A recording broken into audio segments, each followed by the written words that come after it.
اعوذ باللہ من الشیطان الرجیم، بسم اللہ الرحمن الرحیم۔ ہماری گفتگو سورہ حدید کی اس 22ویں آیت کریمہ کے حوالے سے تھی،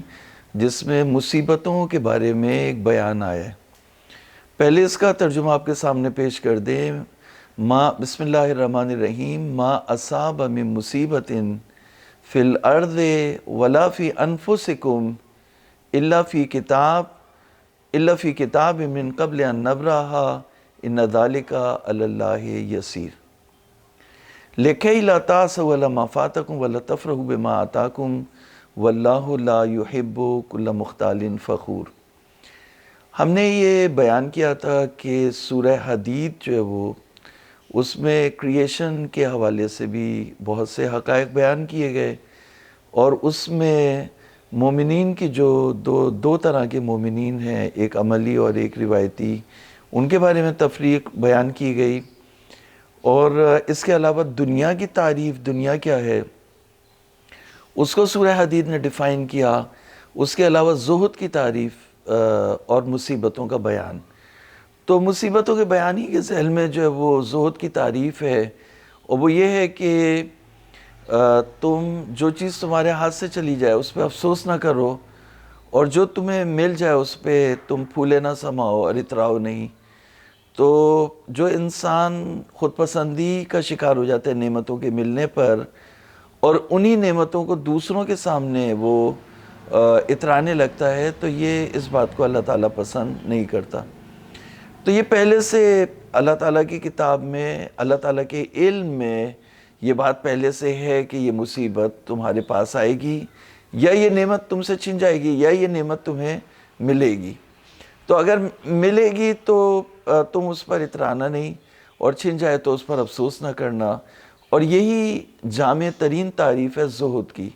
زہد یہ ہے کہ اللہ تعالیٰ کوئی نعمت دے تو اس پہ انسان اترائے نہیں، اور اگر کوئی نعمت چھین لے تو اس پر انسان افسوس نہ کرے، تو یہ زہد ہے۔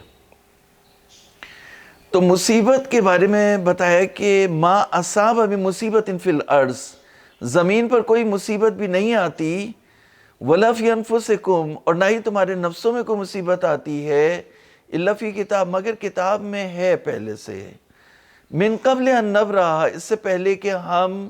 اس مصیبت کو معرض وجود میں لے کے آئیں، کیونکہ خالق تو وہی ہے۔ تو مصیبتوں کے بارے میں براء کا لفظ استعمال کیا۔ براء النسمہ جو عبارت آتی ہے، یعنی جب مردے میں روح پھونکے، جب جسم بنانے کے بعد اس میں روح پھونکے تو اس کو بولتے ہیں براء النسمہ، تو یعنی اس کو وجود میں لے کے آئے۔ تو مصیبت کو اس سے قبل اس کے کہ اس مصیبت کو ہم وجود میں لے کر کے آئیں، وہ کتاب میں موجود ہے۔ تو کتاب میں موجود ہے۔ اب یہاں پر یہ بات یہاں تک آئی کہ جب کتاب میں موجود ہے، اللہ تعالیٰ کے علم میں ہے، تو اس کا مطلب یہ ہے کہ اس مصیبت نے آنا تھا، تو تم یعنی افسوس نہ کرو اس مصیبت کے آنے پر، اور اگر کوئی نعمت تمہیں ملے تو اس پر تم اتراؤ نہیں۔ اور یعنی یہ فلسفہ ہے کہ اگر تمہیں معلوم ہو کہ جو میرے حصے میں ہے مجھے ملنا ہے، اور جو مجھ سے چھن جانا ہے وہ چھن جانا ہے، اس میں کچھ نہیں کر سکتا۔ تو یہاں پر یہ اس سے لازم آتا ہے کہ ساری چیزیں پہلے سے لکھی ہوئی ہیں۔ تو ہم نے اس کا یہ جواب دیا تھا کہ اللہ تعالیٰ نے جس طرح سے کہ مثال دی تھی کہ تھانے میں ایک پکی کتاب ہوتی ہے، ایک کچی کتاب ہوتی ہے۔ جو کچی کتاب میں اندراج ہوتا ہے اس کے کوئی جواب دہی نہیں ہوتی، وہ کچا ہوتا ہے، کچی ایف آئی آر ہوتی ہے۔ اور ایک پکی کتاب ہوتی ہے جس میں اگر اندراج ہو گئی ایف آئی آر تو وہ پکی ایف آئی آر ہوتی ہے۔ تو اسی طرح سے اللہ تعالیٰ کی کتاب میں جو مصیبتیں ہیں وہ کچی کتاب میں لکھی ہوئی ہیں، لہٰذا مصیبتوں کے بارے میں ہم چاہتے ہیں کہ تھوڑا سا بیان قرآن مجید کی دوسری آیات سے بھی جو آپ کے سامنے پیش کریں۔ سورہ انبیاء میں ارشاد ہوا فَكَيْفَ إِذَا أَصَابَتْهُم مُّصِيبَةٌ بِمَا قَدَّمَتْ أَيْدِيهِمْ، پس کیسا ہوگا جب مصیبت تمہارے پاس آ جائے ان چیزوں کی وجہ سے جو تمہارے ہاتھ پہلے انجام دے چکے، یعنی جو اعمال تم انجام دے چکے ہو، اس کے نتیجے میں اس کی وجہ سے جو مصیبتیں تمہارے پاس آئیں تو اس پر کیسا ہوگا۔ تو اس آیت کریمہ سے واضح طور پر یہ سامنے آیا کہ جو مصیبتیں ہمارے پاس آتی ہیں ان میں سے زیادہ تر یعنی وہ ہماری بدعمالیوں کا نتیجہ ہوتی ہے۔ یعنی انسان جب نافرمانی کرتا ہے، انسان جب گناہ کرتا ہے تو پھر مصیبتیں اس کے اوپر آتی ہیں، اور بسا اوقات جیسے آخری عمر میں یا زندگی کے دوسرے حصوں میں بیماری آ جاتی ہے، یا انسان بستر پہ پڑ جاتا ہے، یا تکلیفوں میں آ جاتا ہے، یا اس کے ساتھ کوئی حادثہ پیش آ جاتا ہے، تو وہ بھی روایات میں ہے کہ گناہوں کا کفارہ ہے۔ تو یعنی انسان ہی کے اعمال بدعمالیوں کا نتیجہ ہے۔ سورہ شورى آیت 30 میں بتایا کہ وَمَا أَصَابَكُم مِّن مُّصِيبَةٍ فَبِمَا كَسَبَتْ أَيْدِيكُم، جو بھی مصیبت تمہارے پاس آتی ہے وہ تمہارے ہی اعمال کا نتیجہ ہے۔ بہت سی مصیبتیں جو ہے وہ نبیوں کی، اللہ اور رسول کی مخالفت اور نبیوں کی مخالفت کے نتیجے میں آتی ہے۔ تو کہا کہ بہت سی مصیبتوں کو ہم اسی طرح باقی رکھتے ہیں، وَيَعْفُو عَنْ كَثِيرٍ، اور بہت سی مصیبتوں کو ہم مٹا دیتے ہیں۔ یعنی مثال کے طور پر میں اگر فرض کر لیے کہ آگ میں ہاتھ ڈالوں گا تو میرا ہاتھ جل جائے گا، اگر میں محنت مزدوری نہیں کروں گا تو میری روزی کم ہو جائے گی۔ اگر مثال کے طور پر، یا میں نے ایک اور بات کی کہ اگر میں دوا کی طرف توجہ، اپنی صحت کی طرف توجہ نہیں دوں گا، اپنی ڈائٹ کی طرف توجہ، ہائیجین کی طرف توجہ نہیں دوں گا، حفظان صحت کے اصولوں پر عمل نہیں کروں گا، تو میری صحت اور میرا جسم جو ہے وہ کمزور ہو جائے گا، بیماریوں کی ہماج کا بن جائے گا۔ تو اس میں سے میری غلطیوں کے نتیجے میں بہت سی مصیبتیں وجود میں آنی تھیں، لیکن اللہ تعالیٰ اپنے زائد برکتوں سے ان میں سے بہت سی مصیبتوں کو مٹا دیتا ہے۔ تو کہنے کا مقصد یہ ہے کہ یہ جو مصیبتیں آتی ہیں یہ انسان کی اپنی بدعمالیوں کے نتیجے میں ہیں، تو انسان ان کو صحیح کر سکتا ہے، اور اگر وہ اللہ رب العزت سے اس میں زائد توفیقات طلب کرے تو پھر وہ ان سے، جیسے شب قدر کی آخری رات میں بھی اگر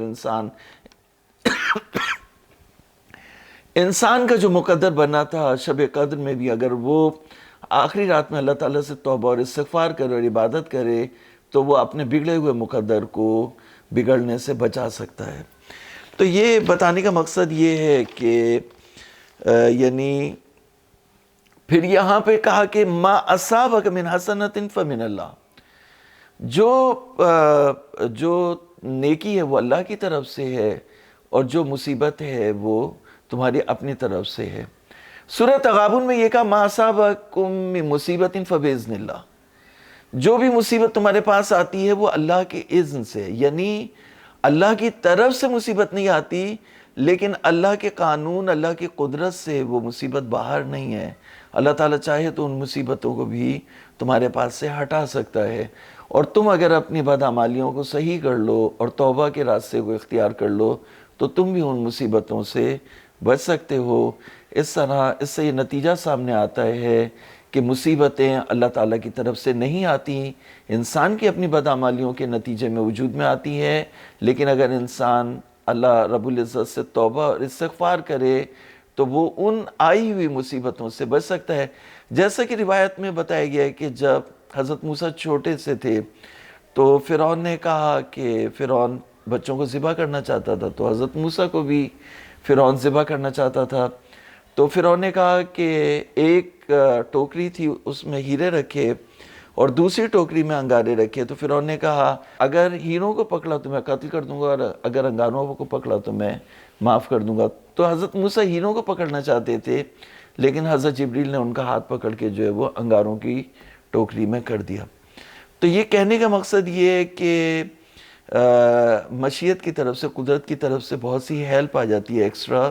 جو انسان کو بچا لیتی ہے، اور وہ اس نے جو اپنا ہاتھ دیا ہوا ہوتا ہے آگ کے اندر اس سے بھی اسے محفوظ کر لیتی ہے۔ تو ان زائد عنایتوں کے لیے انسان کو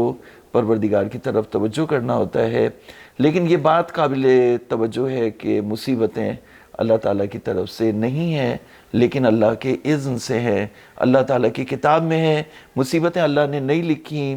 لیکن مصیبتیں اس کے علم میں موجود ہیں۔ اگر ہم اپنی بدعمالیوں کو صحیح کر لیں اور استغفار اور توجہ اور تضرع کریں پروردگار کی بارگاہ میں، تو ہم مصیبتوں سے بچ سکتے ہیں۔ والسلام علیکم ورحمۃ اللہ۔